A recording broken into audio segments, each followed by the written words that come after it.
제12장. 그때 헤롯 왕이 손을 들어 교회 중에서 몇 사람을 해하려 하여 요한의 형제 야고보를 칼로 죽이니 유대인들이 이 일을 기뻐하는 것을 보고 베드로도 잡으려 할세. 때는 무교절 기간이라. 잡음에 옥에 가두어 군인 내식인 네페에게 맡겨지키고 유월절 후에 백성 앞에 끌어내고자 하더라. 이에 베드로는 옥에 갇혔고 그 애는 그를 위하여 간절히 하나님께 기도하더라.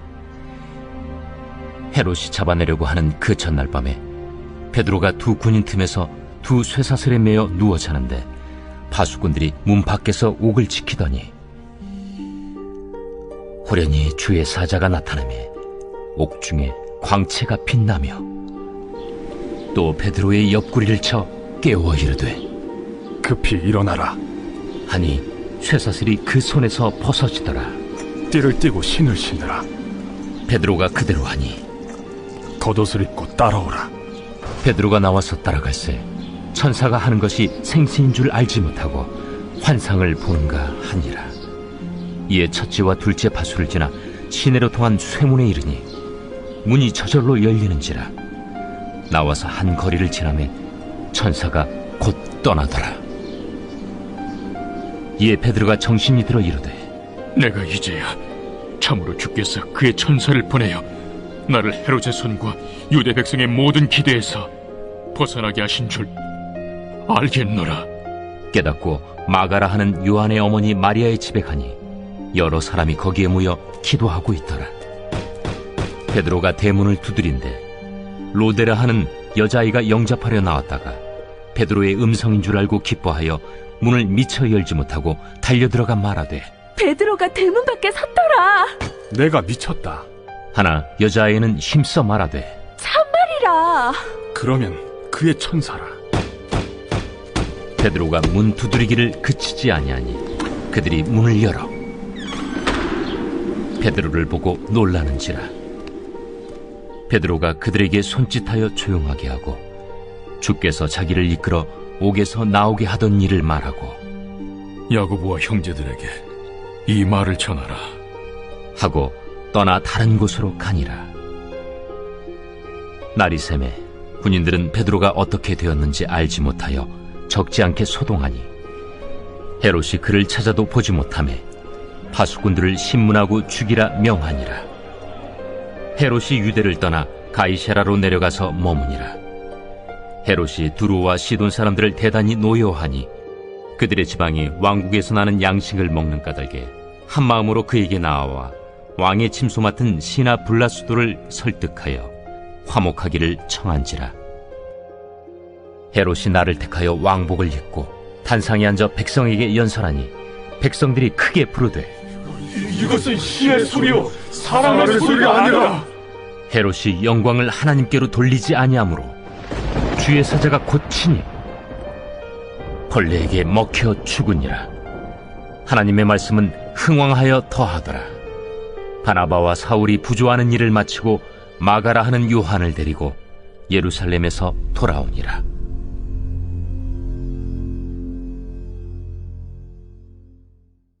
사도행전 12장은 사도행전 전체를 놓고 보았을 때 분기점이 되는 장이다라고 말합니다. 그만큼 많은 변화의 내용들을 우리가 볼 수 있기 때문에 그렇죠.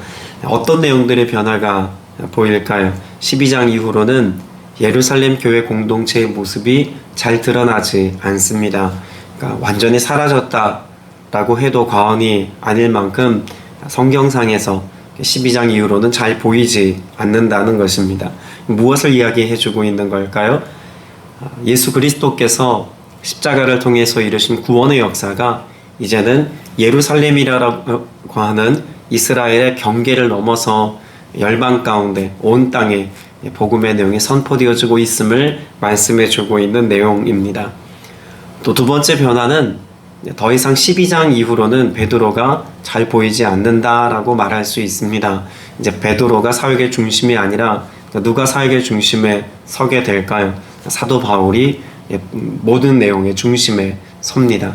그건 역시도 복음을 증언케 하시는 성령께서 사도 바울의 입술을 통해서 예루살렘을 넘어 온 유대와 사마리아와 땅끝까지 이 복음이 선포되게 하시는 은혜의 역사가 이루어지고 있다라고 하는 것도 말씀하고 있죠. 마지막으로 우리가 주목해 볼 것은 그렇게 복음이 확장되어지고 또 주님의 교회가 온 땅 가운데 힘을 얻어서 사역이 왕성해지고 있는 때에 그들이 겪고 경험하고 있는 주변의 환경이 어떤 것이다라고 하는 것을 주목해야 합니다. 어떤 일들이 벌어지고 있을까요? 박해입니다. 12장은 박해에 관한 내용들로 가득하죠. 그리고 그 박해가 이제 교회 안에 본격적으로 만연되어지고 일반적인 모습처럼 그렇게 여겨지는 일로 기록되어져 있음을 볼 수가 있습니다. 박해가 더 이상 나와 상관없는 일이 아니라 피부에 와 닿을 만큼 가까이 있다는 것이죠. 그 내용을 1절과 2절에서 이미 기록하고 있습니다. 이 무렵에 헤롯 왕이 손을 뻗어서 교회에 속한 몇몇 사람을 해하였다. 그는 먼저 요한과 형제간인 야고보를 칼로 죽였다라고 말합니다.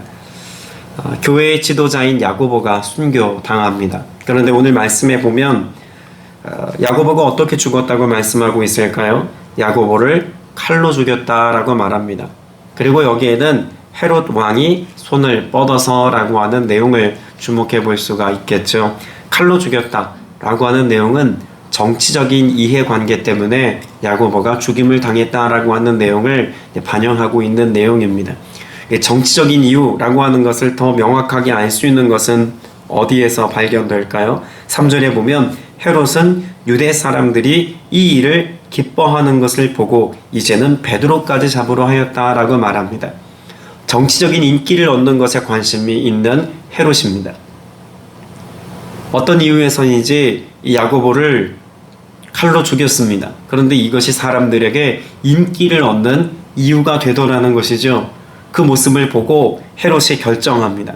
손을 뻗어서 야고보를 죽인 김에 그래서 사람들이 이렇게 좋아하고 자신의 인기를 얻는 수단이 되어졌다는 것을 직감한 헤롯은 아예 예루살렘 공동체의 지도자인 베드로를 잡아다가 죽이는 일을 도모합니다. 그러니까 감옥에 가두었다라고 하는 이야기, 이 베드로를 잡아서 감옥에 가두었다는 4절의 내용은 단지 그를 감옥에 가두어서 겁박하겠다는 내용이 아니죠. 어떻게 하겠다는 것입니까? 그 역시도 죽게 하겠다라고 하는 의도가 있다는 것입니다. 더 이상 예루살렘 교회 공동체가 이와 같은 위협에 관하여서 할 수 있는 게 없습니다. 리더들이 잡혔습니다. 그것도 베드로가 잡혔고 그리고 야고보 사도가 가장 열정적인 사역자 중에 한 사람이었는데 그 역시도 죽임을 당했습니다. 아직 예루살렘 교회 공동체는 복음을 전하는 일에는 탁월해 있지만 성령의 강력한 역사하심으로 숫자가 불어나고 그 속에서 하나님의 역사하심을 선명하게 보기는 했지만 정치적인 이해관계 안에서 조직적으로 박해를 대면할 만한 그 어떤 준비가 되어져 있지 않은 상황이었습니다. 베드로가 잡혔고 많은 리더십들이 고난을 당하고 있는 이 시점에 교회 공동체는 와해될 수 있고 무너질 수 있고 모이는 일에 더욱더 열심을 낼 수 없는 상황이었다라고 하는 것을 우리는 앞선 내용들을 통해서 볼 수 있다는 거죠. 이와 같은 때 교회 공동체가 할 수 있는 최선의 일이 무엇이었다라고 하는 것을 5절에서 말씀하고 있습니다. 자, 5절 같이 읽어봅니다. 시작. 이렇게 되어서 베드로가 감옥에 갇히고 교회는 그를 위하여 하나님께 간절히 기도하였다. 인간적인 방법으로는 도무지 해결할 수 없는 수준에 이르렀습니다. 여러분, 이것이 앞서 정치적인 이유라고 말씀드리지 않았습니까? 정치적이다 라고 하는 것은 그만큼 무력한 평범한 사람들이 모여있는 공동체인 예루살렘 교회 공동체가 이 정치적인 것에 관여하여서 문제를 해결할 능력이 있지 않음을 보여주는 내용입니다. 베드로는 이미 죽은 거나 다름이 없다는 거죠. 교회는 무너지기 일보 직전이라고 하는 상황을 예측 가능하다는 것입니다. 그때 교회가 하나님께 간절히 기도했습니다. 어떤 준비도 없었던 예루살렘 교회 공동체가 유일하게 할 수 있었던 그것이 기도였다는 것을 대변해주고 있죠. 그리고 그 기도는 그들에게 있어서 그 어떤 것보다도 마음의 위로를 가져다주고 힘을 가져다주는 동력이 되기도 했습니다. 더불어 이들의 기도는 유일했다는 점에서, 이들이 할 수 있는 유일한 것이었다는 점에서 간절할 수밖에 없었습니다. 하나님께 간절히 기도하였다라고 하는 이 기도가 그저 목 놓아 부르짖었다라고 하는 기도의 어떤 외적인 형태를 지금 말해주고 있는 것만이 아니죠. 교회는 기도 외에는 달리 할 수 있는 것이 아무것도 없었기에 기도에 생명을 걸었다는 것입니다. 기도의 모든 것을 다 걸었다는 것이죠. 오늘 우리가 믿음의 여정을 걸어가는 동안에 이와 같은 환난과 고통과 위기라고 말하는 그 박해와도 같은 삶의 정황 가운데 놓여 있을 때만 기도의 모든 것을 거는 그런 기도가 필요한 것은 아닙니다. 우리의 모든 일상에서 우리가 할 수 있는 그 최선의 가능성들을 다 내려놓고 주님이 우리의 삶 가운데 일하시고 행하심을 믿는 믿음의 고백을 가지고 주님의 도우심을 구하며 그 역사하심을 신뢰하며 오늘도 기도밖에 없는 것처럼 그렇게 주님의 도우심을 구하는 온전한 믿음의 기도가 오늘 우리의 삶 속에 있어야 할 줄로 믿습니다. 여러분, 이와 같은 믿음의 기도를 드리는 저와 여러분을 통해 주님은 놀라운 일들을 이루십니다. 오늘 본문에 선명하게 보이는 것은 1절에 등장하고 있는 헤롯의 손입니다. 그래서 헤롯 왕이 손을 뻗쳐서 라고 하는 것을 일부러 기록해 둔 것이죠. 여러분, 11장까지만 해도 예루살렘 교회 공동체 안에 보였던 것은 무엇일까요? 21절 어제 보았던 말씀에 보면 주님의 손이 그들과 함께 하시니 수많은 사람이 믿고 주께로 돌아왔다. 그럼 교회 공동체를 붙들고 있는 무엇이 보입니까? 주님의 손이 보입니다. 그런데 주님의 손이 보이는 그와 같은 상황, 지금 박해가 일어나고 있으니 주님이 그들의 손에서 놓았다라고 그렇게 말해야 할까요? 주님이 붙들고 계신 교회 공동체, 주님이 붙들고 계신 믿음의 사람들, 이들을 향해서 헤롯이 손을 뻗치고 있는 상황입니다. 그러면 이들이 지금 박해를 당하고 있으니 그 박해 받고 있는 교회 성도들이 주님의 손에서 성도들을 빼앗았다라고 말해야 옳을까요? 여러분, 이 말씀을 잘 보면 11절에 이렇게 베드로가 감옥에서 나오는 장면에 고백합니다. 그때에야 베드로가 정신이 나서 말하였다. 이제야 참으로 알겠다. 주님께서 주님의 천사를 보내셔서 헤롯의 손에서 그리고 유대 백성이 꾸민 모든 음모에서 나를 뭐하셨다? 건져주셨다. 애초에 교회 공동체는 주님의 손에 붙들려 있었습니다. 심각한 수준의 박해가 있었고 야고보의 순교와 베드로의 붙잡힘 속에서 공동체의 위기가 심각한 수준에 이르렀다라고 하는 상황을 이야기하죠. 그런데 이와 같은 모든 것은 헤롯이 그 손을 교회 공동체를 향하여 뻗고 있기 때문이다라고 하는 것도 말하고 있죠. 그러나 그와 같이 교회를 향하여 믿음의 사람들을 향하여 세상이 손을 뻗고 있지만 그러나 그 손이 미치지 못하였다라고 말합니다. 주님의 손이 여전히 그들을 붙들고 계심을 말하고 있는 것 아닙니까? 박해를 위하여 헤롯이 손을 뻗어보지만 결국 어떻게 됩니까? 여러분, 24절 말씀을 보시기를 바랍니다. 24절에 보면 하나님의 말씀이 점점 더 널리 퍼지고 믿는 사람이 많아졌다라고 말합니다. 그리고 20절부터 23절까지 말씀을 보면 그렇게 교회를 박해하기 위해서 손을 뻗쳤던 헤롯은 정치적인 이유를 등에 업고 사람들 앞에 스스로 신이 되려 하고 더 높은 자리에 오르려 하지만 주의 천사가 헤롯을 내리침으로 인하여서 그는 벌레에게 먹힐 만큼 비참한 죽음에 처하게 됩니다. 여러분, 주님의 손이 교회 공동체에 거두어지지 않았음을 말씀하고 있죠. 박해가 일어나고 있고 또 이러하여서 사도들이 생명의 위협을 당하고 있는 순간에도 주님께서는 여전히 일하고 계시고 여전히 하나님의 권능과 기적의 역사를 나타내고 계십니다. 상황은 바뀌었지만 그래서 공동체의 모습은 여러 가지 위협을 당하고 있지만 공동체가 지금 경험하고 있는 하나님의 역사는 역시 여전하다는 것입니다. 오늘 저와 여러분에게 많은 환경적인, 상황적인 변화가 일어날 수 있습니다.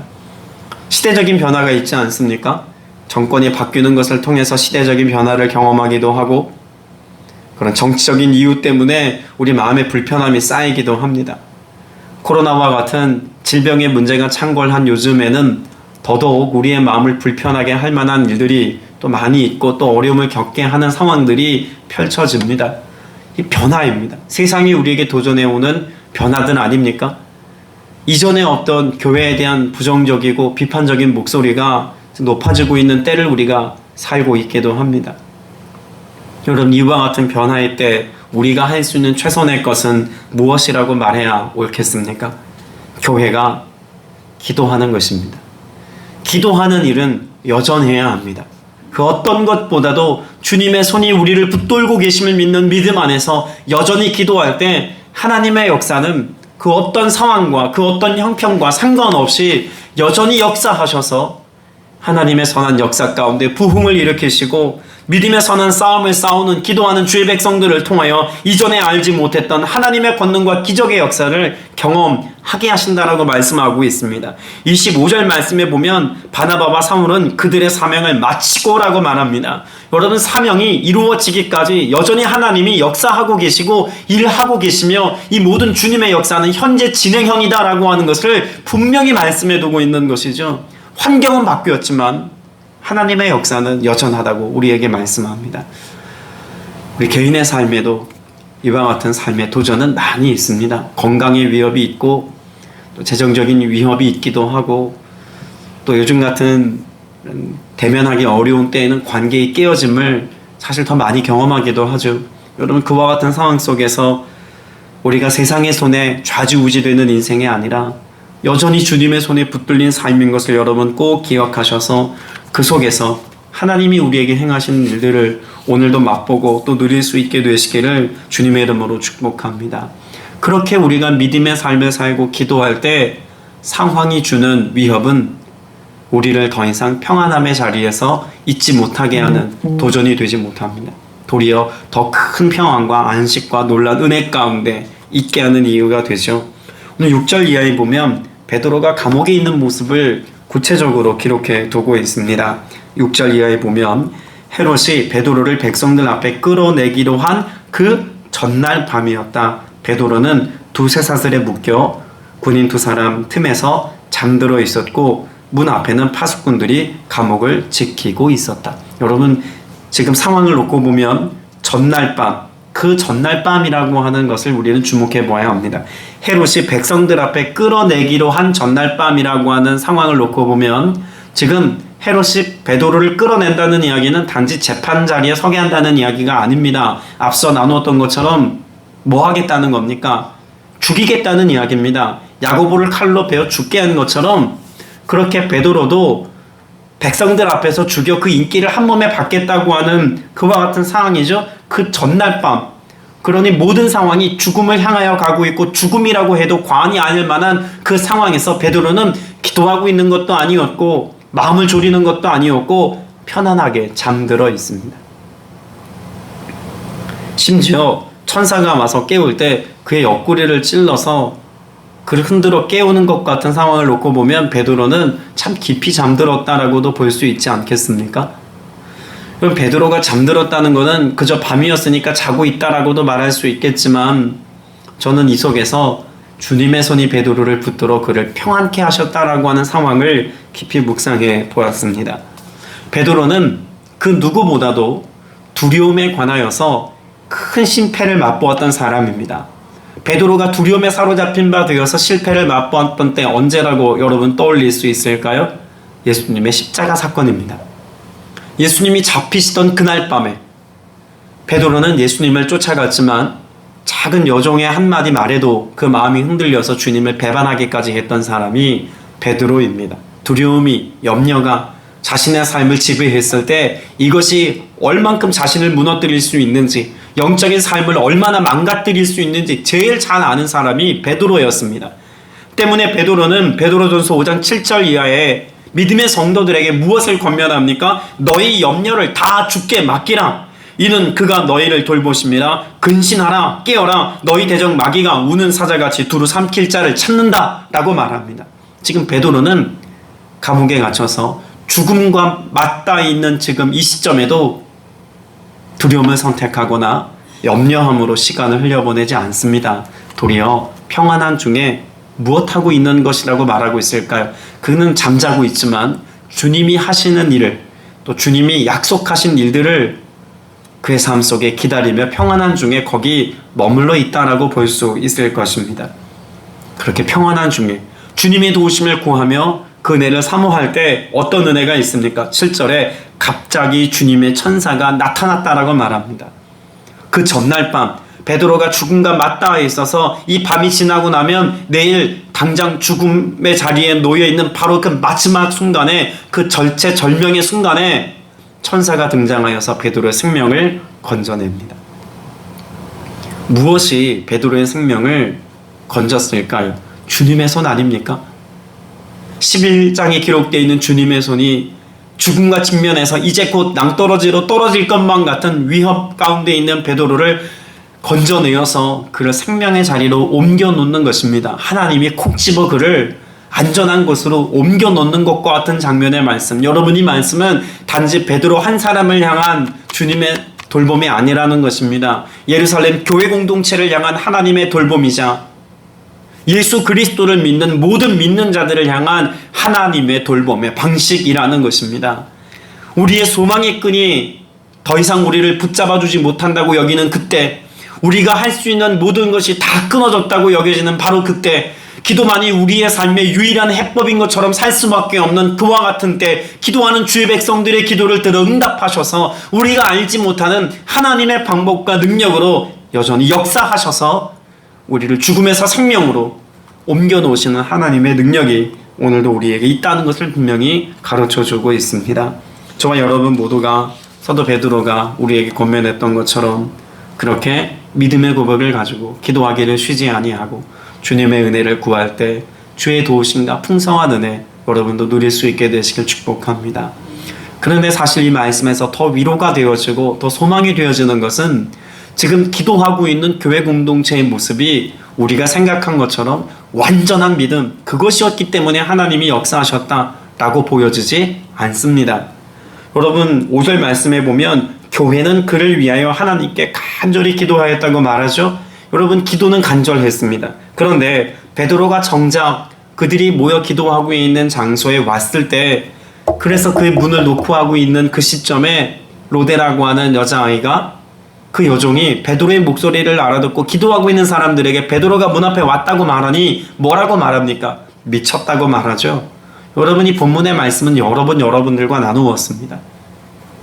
여러분, 이 교회 공동체가 기도하고 있지만, 간절히 부르짖지만 온전한 믿음으로 지금 구한 것은 아니다라고 하는 것을 볼 수가 있죠. 정말 믿는 믿음의 기도, 온전한 기도였다면 그 기도의 응답으로 주님이 베드로를 그날 밤에 그들 앞에 세우실 것도 그들은 기대할 수 있었어야 했다는 말입니다. 그러나 베드로의 천사일 거다, 여종이 미쳤다라고 말하는 것만 보아도 온전한 믿음으로 기도했던 것은 아니었다는 것을 알 수 있죠.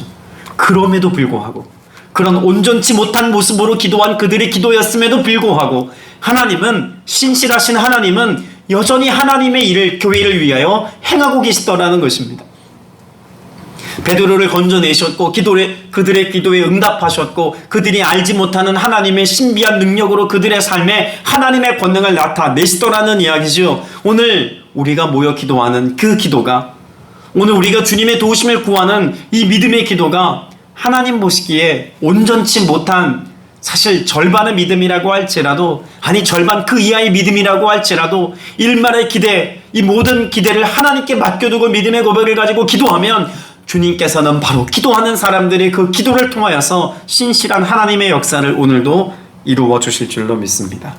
헤롯의 손에서 베드로를 건져내신 것처럼 오늘 믿음의 기도를 드리는 그들을 우리의 환난과 고통과 삶의 위기로부터 건져내셔서 오늘도 세상을 넉넉히 이기게 하시는 주님의 은혜 누리게 하실 줄로 믿습니다.